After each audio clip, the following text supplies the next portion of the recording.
ওটা উপরে। আসসালামু আলাইকুম প্রিয় ভিউয়ার্স, নিয়ে আসলাম আপনাদের বগা ফেরিঘাটে। এটা হইলো দুমকি উপজেলা। ধন্যবাদ। এখানে কৃষকেরা কি কি কৃষি চাষ করতে আছে আপনাদেরকে দেখাবো।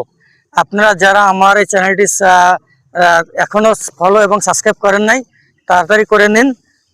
সুলেমান হোসেন তালতলি। ধন্যবাদ। আপনাদেরকে দেখাচ্ছি কৃষক সরাসরি মাঠে নিয়ে যাচ্ছি কৃষি জমিতে। দেখেন এই যে এটা হলো মিষ্টি। এখানে আরো কি কি লাগানো হয়েছে আপনাকে সরাসরি মাঠ থেকে দেখাচ্ছি। হইলো নিয়ে আসছি বাদাম দেখাবো। বাদাম লাগানো হচ্ছে, এই সেই কাঙ্ক্ষিত আপনার বাদাম গাছ। এই বাদাম গাছের গোড়ায় আপনার বাদাম হয়ে থাকে। এই যে দেখছেন বাদাম, কাঙ্ক্ষিত বাদাম গাছ, বাদাম হয়ে থাকে।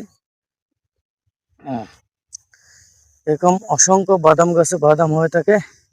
এই বাদাম আপনারা খেয়ে থাকেন। তারপরে আছে মাশাআল্লাহ, এটা হলো মরিচ গাছ। এই দেখেছেন অনেক মরিচ গাছ হয়েছে, তবে এবছর বেশি একটা মরিচ হয় নাই বেচারা গো। এই যে বেশি একটা মরিচ গাছ হয়নি।